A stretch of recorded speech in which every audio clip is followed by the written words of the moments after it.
Tonight's guest was featured on episodes 215 and 222. On those shows, he told us about the multiple encounters he's had with dogmen. Well, recently he had an encounter that was much more terrifying than any of those encounters he talked about on those shows, and that's what he's come back to tell us about tonight. Of course, I'm talking about Matt. Matt, welcome to the show. Thank you, Vic. I appreciate it. Well, thanks so much for coming on. We appreciate your time. Matt, for the listeners who missed those two shows, please give us a brief bio on yourself. My name's Matt. I live in Long Island, New York, and I have 2 children. It goes without saying, Matt, I really feel bad, the idea that not only did he have the encounter that you came on episode 215 to tell us about, but you came back on 222 to tell us about one you had after that. And after all that is said and done, now you've had another encounter to come on and tell us about. That's horrible. I agree. This one in particular was absolutely terrifying to me. So, and my child, which we'll get into in a little while here, but yes. Yeah, I'd say it was terrifying. It's basically out of a horror movie. And speaking of that, have you been able to function in life after having that experience, this most recent one, or have you been able to function in life? Yeah, I've been able to function. Every once in a while now, I have a nightmare here and there. Other than that, I'm fine. My son's great with everything. He has a lot of things that he does that kind of takes up his time. He had a nightmare the other day, but he came to me, we talked about it, and he got a drink of some Gatorade and went right back to sleep and slept through the rest of the night. So he's even doing really well with it, and you put me in contact with somebody that I could speak with, and that was also a great thing. So yeah, it's functioning's not that difficult as of right now, and I hope that it stays that way. Well, that makes 2 of us. Yeah, I hope it stays that way also. Like I said just a few moments ago, you were featured on episodes 215 and 222 of the show, Matt. For any of the listeners who missed those shows, please give them a rundown of the encounters you talked about on those shows. Sure. Well, the first encounter that I had was when I was 9 years old, and that was at night. There were some things leading up to it. When I was little, my brother and I liked to go out and play in the woods, and East Mertz is there where we're growing up. When you went out into the woods and you went back, there was train tracks, and everything on like our side of the train tracks was kind of like normal, you know. There were trees and some wildlife, and we used to play manhunt back there and whatnot, but once you got closer to the tracks, it kind of seemed a little more sketched. So our mom always told us to stay away from there. But anyway, I'm sorry for kind of going off track there. One day when we were in the woods there, we heard some terrifying noises. It was kind of like a howl or a growl. But we got out of there. Another time I was in there by myself, and I had a bow with some arrows, but to stop injuries from happening, my parents cut the arrows in half and put this big wad of duct tape on the end of it. So when you shot it, it flew like 4 feet and then dropped to the ground. But I had a tree back there that I would like to shoot at. And I remember seeing a black flash from a tree. Everything was quiet. And this flash went from one tree to another. And it was like, what was that? And as I'm gathering my stuff and I start walking, I hear a thump. And whatever it was came down and hit the ground. It jumped right out of the tree. Of course, I didn't see that movement, but I heard the sound. And it was enough for me to turn around and leave. But fast forward a couple of days, or real early in the morning, I wake up and I see this dogman staring at me through my window. Now, mind you, my space there was my bed, a foot, and then the window. And I was 9 years old, so I was very terrified. That Dogman was a big boy, and he's really amazing looking back on it, amazing white eyes, and it was terrifying and all of that. And he was just checking me out. So for moving on from that one, I had another encounter. A friend of mine was staying with me. This was a couple of years ago at this point, and my friend was staying with me for a bit. And when I was driving her home back to South Carolina, we had just come down the mountain, and I believe the road was 81, and come down the mountain, and it's welcome to South Carolina or North Carolina, one of those. So we're driving, and she's like up on her knees, chatting away, and I'm looking, and I see like two golden yellow, kind of like, it looked like headlights a bit down the highway. And as we're going, I noticed that the headlights, or what I thought were headlights, were just there. They were just kind of sitting there, and we were travel speed, so we were going 75 miles an hour. And as my headlights hit the shining lights there, it was Dogman's eyes. We're coming up to it, and I'm like, that's a. And just as we were about to like basically hit it, it just turned and leaped right up into the tree line and was gone. And as like I drove past, I whipped my head around, and with that, I remember telling my friend what that was, and she was all interested and asking me 1,000 questions about it. And I talked to her recently. She was actually telling me that she was doing her own research and had her own encounters, at least what she thought they were. But I didn't really go into that much detail with her about everything. So then after that as well, I had some issues at my home, which, being on Long Island, you would think the close population of people, and I live on like a neighborhood block, and like there's houses all over. There's power lines that run through Long Island there. Anybody that listens that lives on Long Island knows that there's power lines, and they just run. And now these power lines, the trail that's there is now paved because people like to ride their bikes on it. But it's all paved now, but then it wasn't paved. And I remember hearing some sounds and whatnot, and then one morning around like 2:30 to 3:30 in the morning, my son wakes me up and telling me that somebody is at the door. And as I'm walking down the stairs, he's like, it has ears.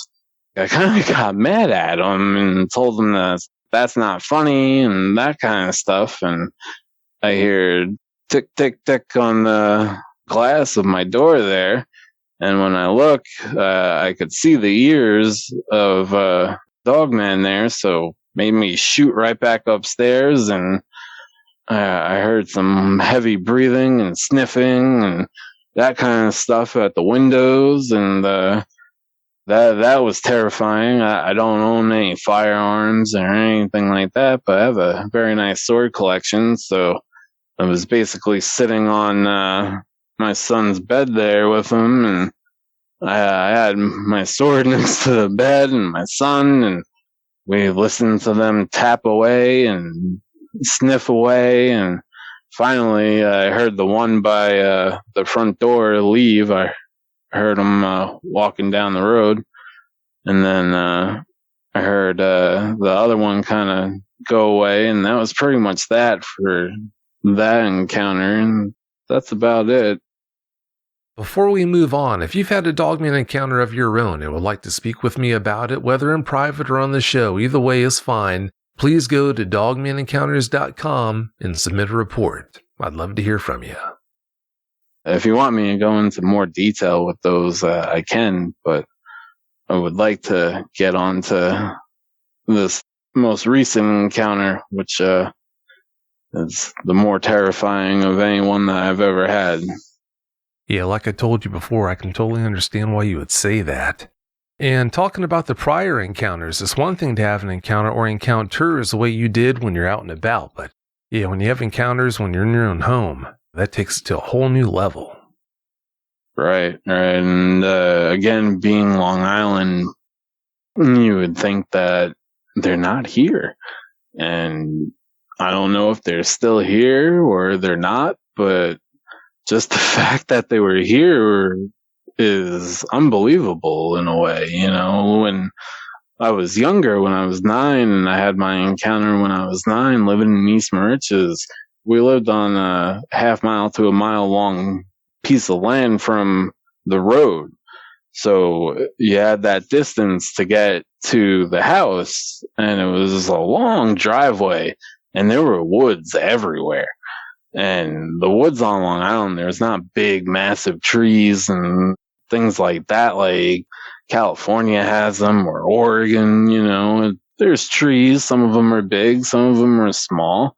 There's tons of thorn bushes and things like that, but there's parks here and there, where I guess they could hang out and eat some deer and things like that. But it's shocking that dogmen are here, and I kind of don't have the words for it in a way. So yeah. It is really shocking to think that they could be there, but they are. Yeah, unfortunately, you're not the only person to tell me about having an encounter there. So, it's not just you. Having said that, let's get to it now, Matt. Please tell us about this most recent encounter you had. Give us every last detail that comes to mind. All right, Vic, I'll do the best I can here. So, on May 24th of 2021, I had a kidney transplant. And before that, I was on dialysis. And if anybody that's listening has ever had to be on dialysis or has known somebody, whether a family member, a friend of a friend, it's awful. It's absolutely awful. It literally drains you out completely. And thankfully, 7 months in, I got a phone call that I was getting a kidney transplant. So I was one of the happiest people in the world that day. And I was in the hospital for 5 days, came out, 3 weeks went by, and then I felt great. Absolutely fantastic. I couldn't have put it in any different kinds of words to describe the feeling I felt, but I felt fantastic, and like I had another chance on life, that I can go and do all these things that I wanted to do, and I could. There was nothing holding me back. I even went back to work. So my son and I, my oldest son, we decided to go to Maine to go visit my youngest son and let him see his mom, and he's got other siblings up there as well. So we did that. And so we went there, and we were there for like a week or so. It was a nice time and great visit. Had fun with everybody and the kids, and just seeing everything was everybody and being up there was really nice. So we're there. I do my traveling. I believe I've said this to you before, but I do my traveling in the early morning hours, anywhere from midnight to like 3 a.m. is the time I want to be on the road, because there's nobody else on the road. So we go, and it was October 12th around 3:30 in the morning. We're in between Bangor, Maine and Waterville, Maine. And we're heading back home on I-95. And usually I do full personal maintenance checks on my vehicle before I take any sort of a long drive. And I didn't really do it for my way home. I normally check my gas and all my fluids and my tires and all that kind of stuff, like make sure my lights are all working, and I didn't do any of it. And thinking back on it, I should have taken the time to do it the day before like I normally do, but I didn't. So we were driving, and again, we're in between Bangor, Maine and Waterville, Maine. It's early in the morning, like 3:30. And I look and I need gas, right? And then the light for my tire pressure also pops up. So I need air in my tires. And so we're going, and my son's sleeping in the passenger seat. I'm driving. Nobody else is in the car with us. And in between those two towns there was an exit. You know, when you're driving on the interstates or the highways or whatever, there's those blue signs that say gas, food, lodging, and they like kind of tell you where they are. So this one was gas station, X amount of miles down the road at this exit. So I took the exit. I was going down the road. I went through a stop sign. Well, I stopped at the stop sign, then kept going. And then there was a light. And then a little further down, there was the gas station. So the gas station was on the left side of the road. And then past the gas station, I saw another light in the distance. And there was another kind of building down there. I'm not too sure what it was. But this gas station, it was not a very well lit gas station. There was a handful of pumps. There was the vacuum and the air system, so you could put air in your tires. And they had like a little store where they had like the snacks and the gas station attendant and everything.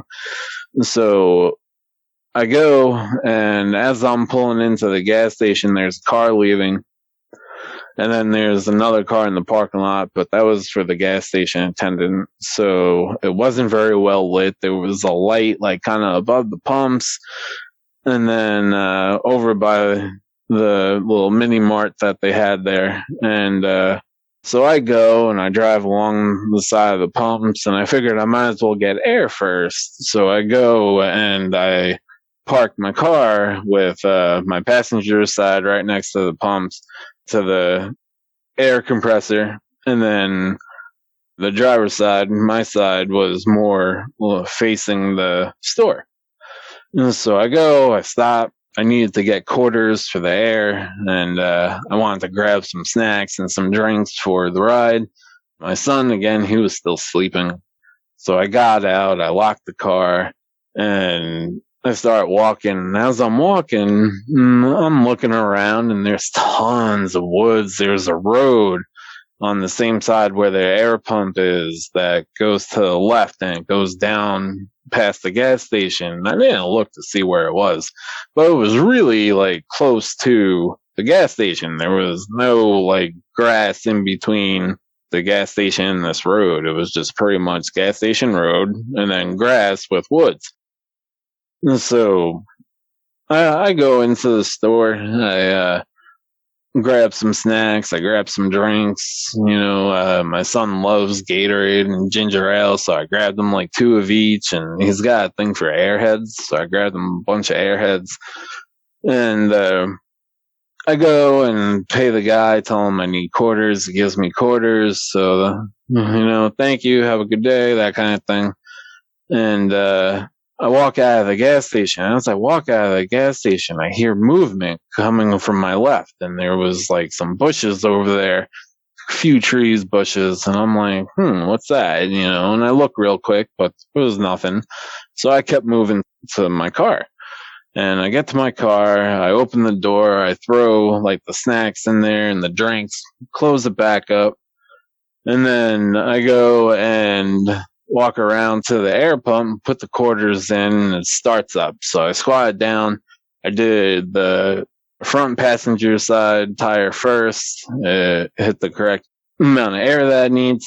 So then I go and I turn and I go to the other one, my back passenger side tire, and I fill that one up. So then I just kind of stopped for a sec, and I'm like, wow, it's really quiet here. And then I got that sensation that I felt like I was being watched. And I was like, no, I don't like this. I better hurry up so we can grab the gas and get out of here. So I go around. I do my back driver's side tire first, and then I go to my front, and I'm putting air in, and I start hearing some heavy breathing.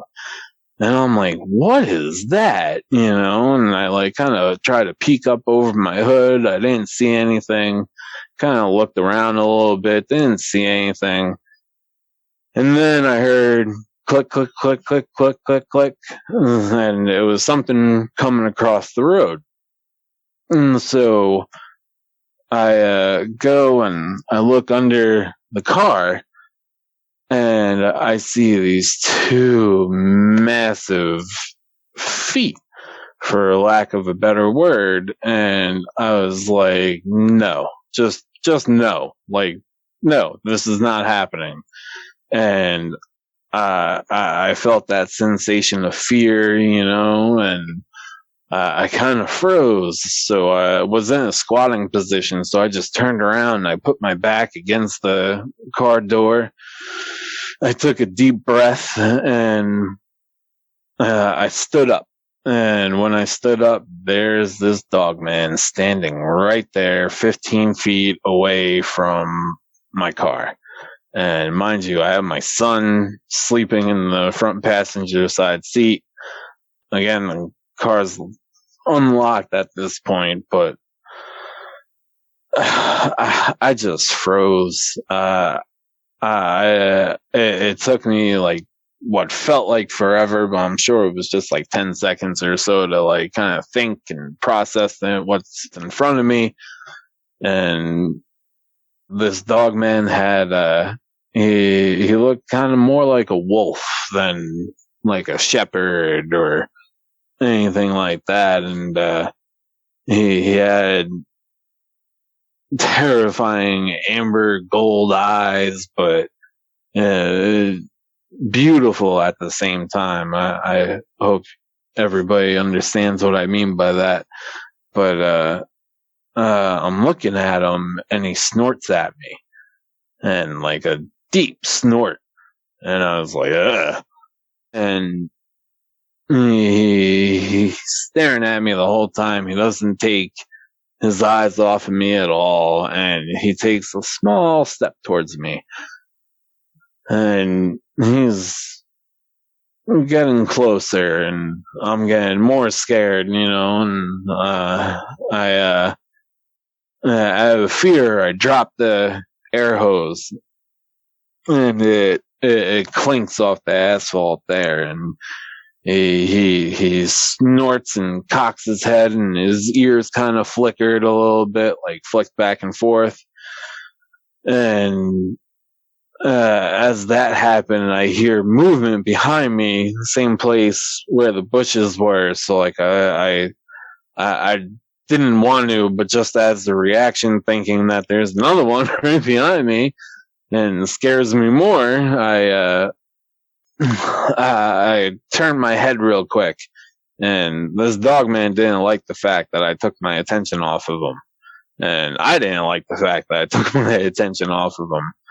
But he snorted again, and it was kind of mixed with like a growl almost, and I snapped my head right back at him, and he's closer, and I'm like, I gotta get out of here. Like, I have my son in the car. I need to go. I just need to go. So I took a deep breath, and as quickly as I possibly could, I got into my car.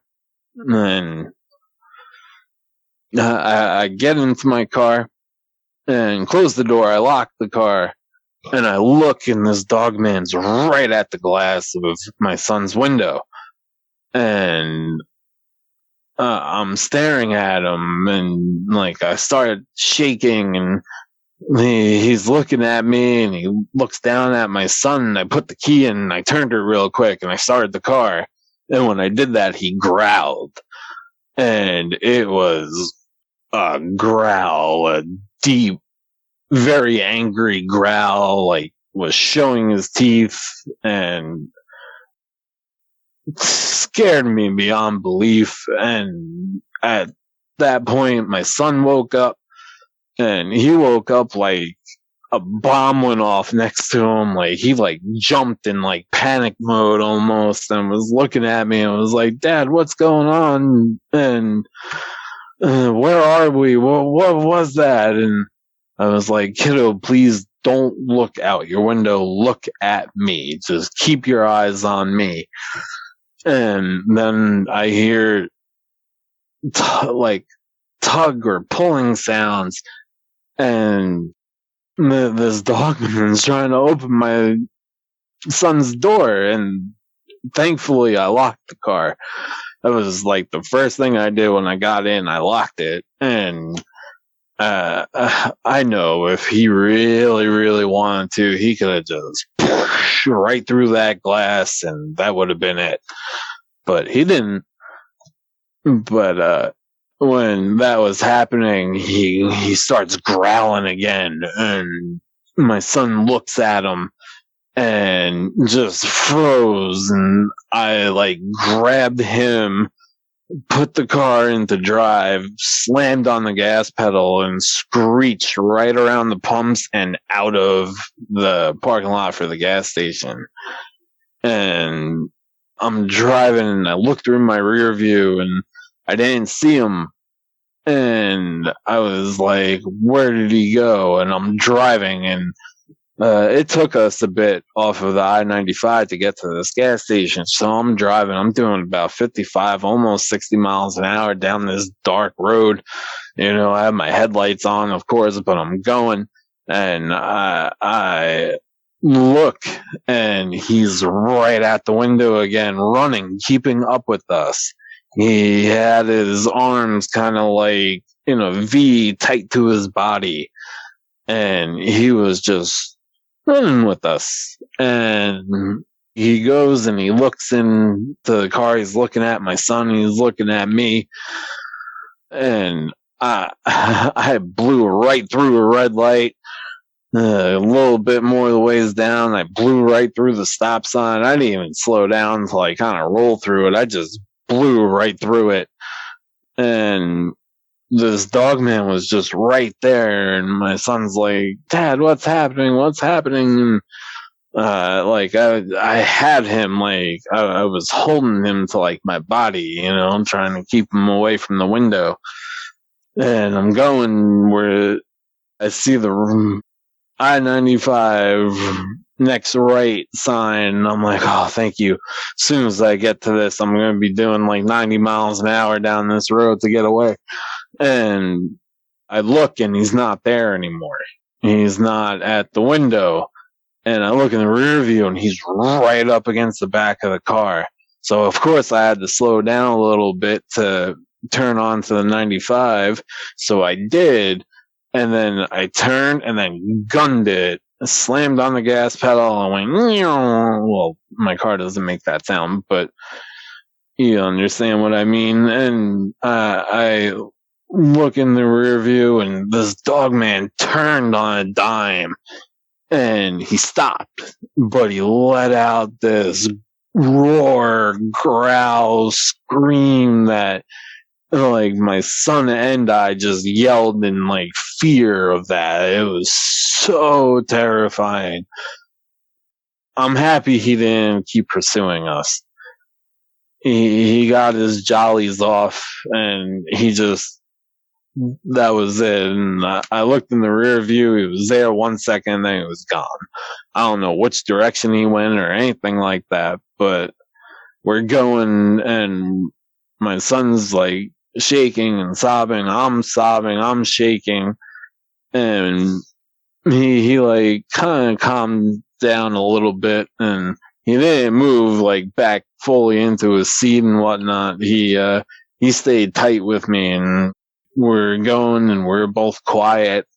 And I look down, and I need gas. I have to stop. And at this point, I'm approaching Waterville, the town Waterville in Maine there. And I get off, and there's a gas station right there.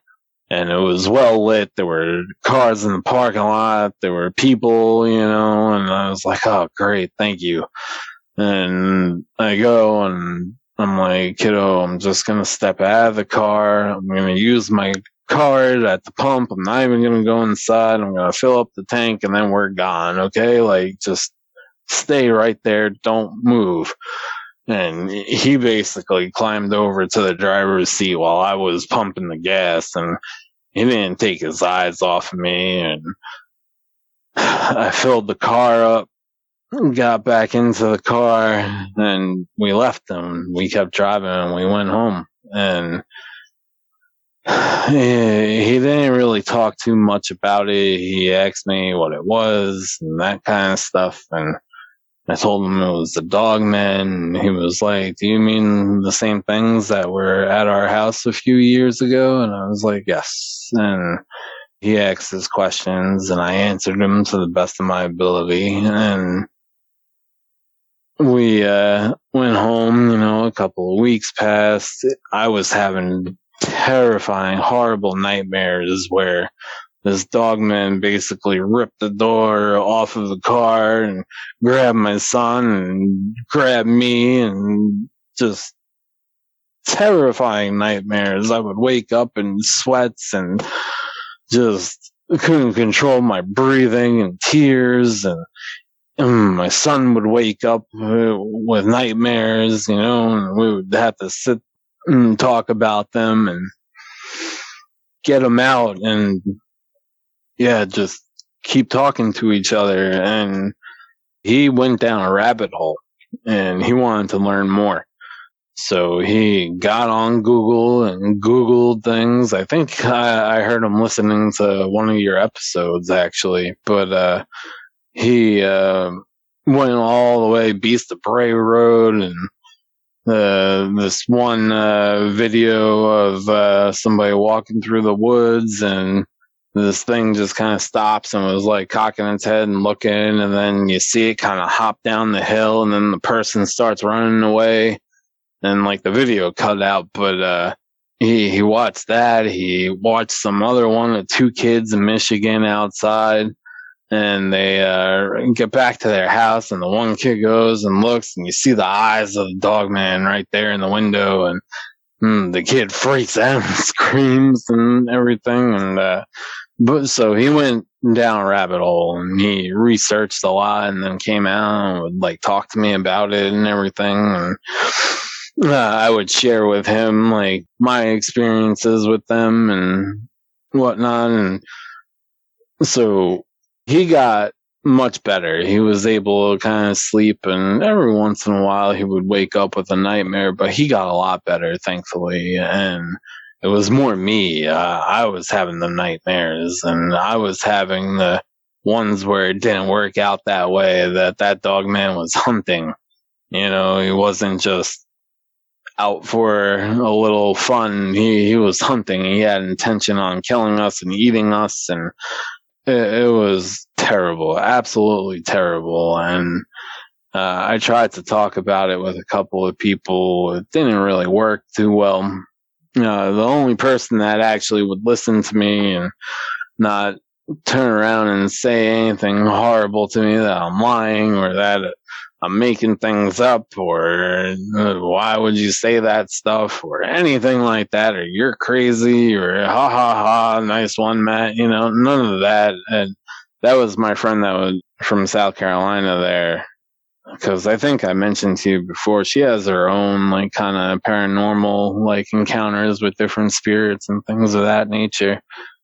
So I really appreciated that she actually like took time and listened to me and didn't come back with anything negative. And I greatly appreciate that from her. That was great. And then I remembered about you, and I saw on my YouTube feed one of your encounters. So I listened to the encounter, and then I was like, Vic helped me before. He helped me a lot. And I know he's helped tons of other people, and I'm going to reach out to him and see if he'll take the time out to talk to me for a bit. So that's what I did. And I submitted my report to you through the website. And then he got in contact with me and talked to me, and he said that phrase that you say quite a bit, that if that dogman really wanted to hurt you, he would have. And I tried to keep that in mind. Even when I was in the scenario, I tried to keep that in mind, but it's hard to do that.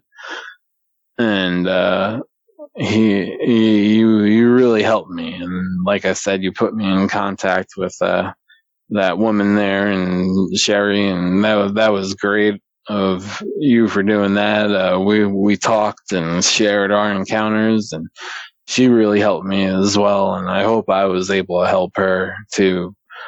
And then from that, my son he's doing his schoolwork, and playing his video games, doing jujitsu and living his life, and I'm living my life, and you can't stop doing that stuff. That you need to be able to have somebody that you can talk to about it, that understands and either has been through it or that is actually a compassionate person and will take the time to talk to you.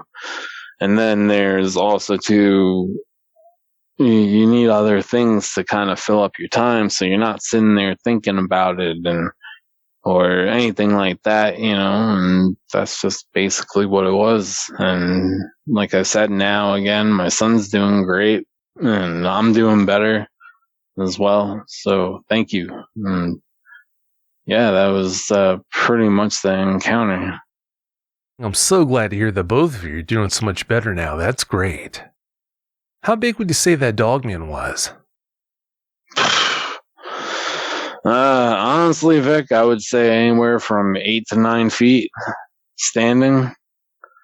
And I didn't see him on all fours. I would assume he was at some point, but I didn't see him on all fours. I saw him when he was coming across the road, and like I said, with his two massive canine-looking feet there, and he was a big boy.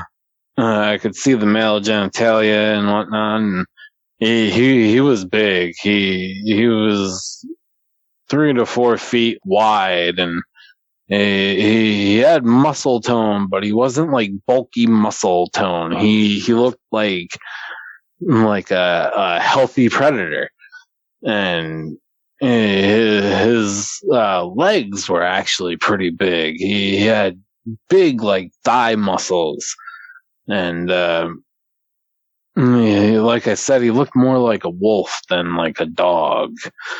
But his ears sat on top of his head, and like I said, they flicked and they kind of turned like a radar.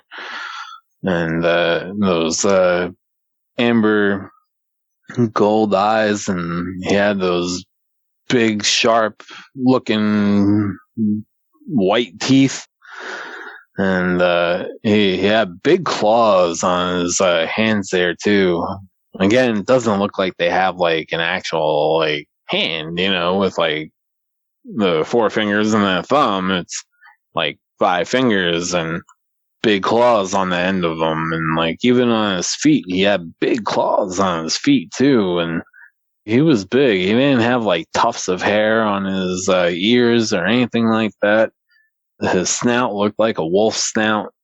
His fur wasn't like matted or like mangy. He looked like he would like clean himself and things like that, and he looked like a healthy predator. Like he was eating moose and deer and maybe elk and things like that, and he was doing well for himself. But yeah, he was big. It sure sounds like it. Was anyone else outside that you know of at that time? No, there wasn't. It was just me and my son, of course, in the car, and then the gas station attendant. I want to say that he was looking, but I wasn't like looking at him to see if he could see what was happening. I was more focused on this top-notch predator that was standing in front of me, and focused on my son and getting us out of there, or at least trying to get us out of there. And thankfully, this dogman just wanted to again, scare us or whatever he wanted to do, check us out and whatnot. And he wasn't actually hunting us, so that was good. Yeah, thank goodness for that. If it was another dogman in the bushes you heard behind you, what do you think it was trying to do? Just frighten you or hurt you? Vic, I don't think it really, if it was another dogman, which I assume that's the only thing it possibly could have been. If it was any other type of animal, as soon as it picked up the scent or heard the other dogman that was in front of us, I feel like it would have took off. So it kind of draws to the conclusion that was the only other thing that it could be was another dogman. And from listening to your episodes there and my own experience, they do their business in packs and anywhere from 2 to more, depending on which encounter you listen to or heard about. So maybe it was just kind of sitting there checking things out. I don't think it was going to hurt us. Well, at least that's what I hope, in this case it didn't. So, yeah. Yeah, I'm pretty sure it was a dogman, and it did what it wanted to do. If it wanted to jump you and do whatever to you, it would have done that, but it didn't do that because, it didn't want to hurt you. It proved with his own actions it didn't want to. If you wouldn't have locked your doors that night, what do you think that dogman would have done when your son's door opened?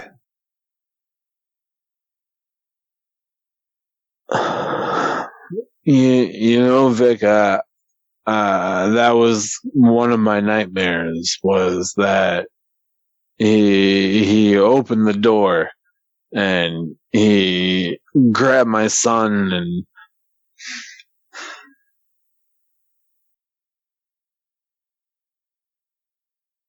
he kills him in front of me and then grabs me, and that's when I wake up screaming my face off, so that's that in there, and that's more terrifying to me than actually what happened. Well, thank goodness those were just dreams and not reality. That would have been horrible. Can you think of another time in your life when you were more terrified than you were that night when the dogman tried to open up your son's door? Yeah, actually. When I was younger, my brother had married this wonderful Jamaican lady, and her parents wanted all the kids in the family to come down to Jamaica and hang out with them in their country house. And they were more of the wealthier people in Jamaica, and whatever they did, they were wealthy and they did well with it. And they had this beautiful country house, and the father wanted to take us all out places and whatnot, and take us to areas to swim and that kind of stuff, but he had hurt himself the week that we were coming, so he couldn't. So my brother's wife, her older brother, was basically the one that took us around. He was a little reckless, but my brother and then her younger brother were swimming, and first thing was, we weren't strong swimmers, my brother and I, but he was. He was spearfishing while we were just kind of messing around in the water there. And then the current started pulling us out. And so we kind of formed a chain. And as we were swimming back, not a little, it was a 5-6 foot shark. I think it was a reef shark, swam under us and then in front of us and kind of circled us a few times, and we just kept on swimming. But that was pretty terrifying, especially because our chain was her younger brother, my brother, and then me. So I was on the end of the chain, and I didn't have a spear gun. But that was terrifying. That was very terrifying. Oh, I'm sure it was. Yeah, if that doesn't get your motor running, I don't know what will. Why do you think that Dogman was so focused on you the way it was? Honestly, I don't know. But if I would have to say something for it, I would say that we were the only thing around, right? And maybe he could tell that I had like a surgery, that I was weaker, that vulnerable is a good way to put it, I guess. I don't know what they think, I can only say what like a predator might do. Like an apex predator would kind of sit there and size you up, and I think he just wanted to scare us, and me being outside of the car and without anything in between me and whatever, and me being the age that I am and kind of having my knowledge on wildlife and whatnot, it's like that was the closest I've ever been to like an apex predator like that, and it's terrifying. It's absolutely terrifying. So I think since again he looked like he was eating well and all that, I don't think he was hunting us. I really don't. Because like you said, and other people, and I even have said to myself, is that if he was hunting us, we wouldn't be having this conversation here tonight. So I think it was more he was just trying to have fun in his own messed up way. Yeah, as efficient as they are at hunting and killing, if he didn't want you to be here, if he wanted to get you that night, then yeah, you're right. You definitely wouldn't be here now. You told us about the horrible nightmares you and your son had because of this most recent experience. Are you two still having them, though, from time to time, or are they totally a thing of the past? No, I still have them here and there, but they're not as terrifying as they were. Like I said, they were nightmares that basically went in the complete opposite direction of what actually happened, to total and utter chaos and death and things like that. And now it's just like more like, it's not the same scenario. It's like we're at a hockey game and there's the Dogman in the seat behind me, something like that, or we're walking in a supermarket and there's a Dogman, like that kind of a thing. And I consider that a nightmare because that's not something I normally dream about, and it scares me. So, but for my son, he has them here and there. Nothing like he was, and his reactions aren't like they were. And he even said to me too, it's not like it chases him or bites him. It's like he's with his friends and they're outside and they all see it and they're like, shoo, get out of here, that kind of a thing. And he leaves them alone. For him, it's not anything where he's being attacked or bit or one of his friends gets attacked. It's nothing like that. So I would say that for both of us, it's gotten a lot better. Well, thank goodness for that. Yeah, I'm so glad to hear they're getting further and fewer between. That's great. Do you think those previous encounters softened the blow for you to at least a certain degree when you had your most recent one, or would you say it didn't make much of a difference? Vic, for this particular encounter and what happened, that was so close and in the open, that I had my son with me and all those little details that go into it all, it didn't matter. It was a complete different scenario. And I don't know how to put it. I don't know the word to say for it, but my previous encounters did not give me anything that I could go and say like, oh, well, I'm so happy I had these other encounters because that made this not that bad. No, it was worse than any other encounter I've had by far. Well, I can understand why you'd say that. Nothing could prepare you for that kind of a Dogman encounter. Some eyewitnesses can't soak up enough info on Dogmen after they have an encounter with one. Others do all they can to avoid thinking about them. Where do you stand on that? Vic, I've done my research and that kind of stuff on Dogmen, on Bigfoot, on other cryptids, even on wildlife as like tigers and gators and things like that. And, like I've told you before, I've always had a love for wolves. I think they're amazing. So I think the more that you can talk about it and share it with other people, even if they don't want to hear it, as long as you can talk about it and share it and try to get the word out there that these things are here and they're not going anywhere, I think that's better. I think it's better for everybody, to be honest. Unfortunately, you're right. I don't think they're going anywhere. Considering how many encounters you've already had on a day-to-day basis now, how concerned are you about the possibility of having another one? It depends where I am and what I'm doing. If I'm near woods, it's very high. I'm on full alert. I'm looking everywhere. I'm listening. I don't have like earbuds in or anything like that.